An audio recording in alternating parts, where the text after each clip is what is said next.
kerawanan pilkada di Kalimantan Selatan termasuk paling tinggi, sehingga pentingnya mengawasi tahapan pilkada dikarenakan sangat rentan dana bansos penanggulangan virus corona disalahgunakan calon petahana.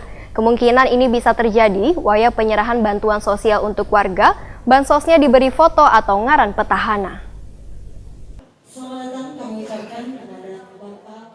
Indeks kerawanan pilkada di Kalimantan Selatan termasuk paling tinggi, sehingga pentingnya mengawasi tahapan pilkada wayah pandemi virus corona dikarenakan sangat rentan dana bansos penanggulangan virus corona disalahgunakan calon petahana. Bahkan semakin mengkhawatirkan bila petahana jua ketua gugus tugas COVID-19.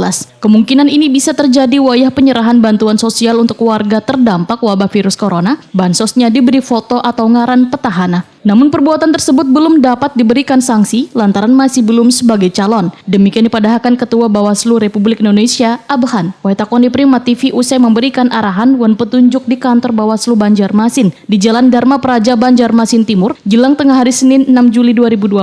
Abhan pun menyatakan bila seberatan daerah memiliki potensi terjadinya pelanggaran pemilu.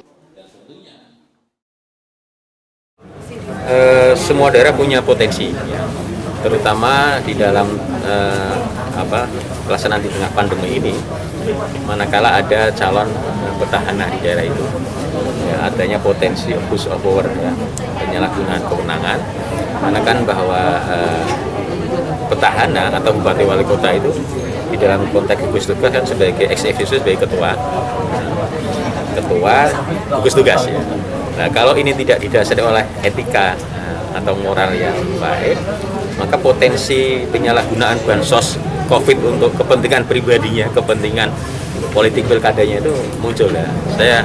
Kami berharap itu tidak terjadi.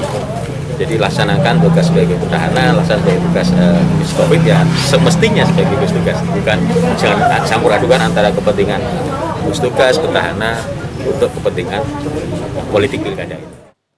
Sementara itu, Ketua Bawaslu Kalimantan Selatan Erna Kaspiah menyatakan laporan dugaan penyalahgunaan wewenang masih belum ada, namun penyampaian informasi awal sudah ada. Namun laporan informasi awal tersebut sudah pihaknya tindak lanjuti. Kalau laporan di Kalimantan Selatan secara umum belum ini, ya, tapi kalau penyampaian informasi awal dan sebagainya sudah ada. Tetapi kalau melapor secara resmi mengisi POM B untuk pelaporan belum ada. Gitu. Kami sudah tindak lanjuti informasi awal yang disampaikan kepada kami. Apa contohnya, Bu? Misalnya kemarin itu terkait pelantikan yang dilakukan oleh Pemprov di Provinsi Kalimantan Selatan, lalu juga ada juga terkait dengan bantuan sosial terkait COVID-19, tapi itu sudah kami telusuri dan alhamdulillah dalam penelusuran kami saat ini belum bisa ditindaklanjuti menjadi sebuah pelanggaran. Kenapa, Bu? Karena tidak memenuhi unsur.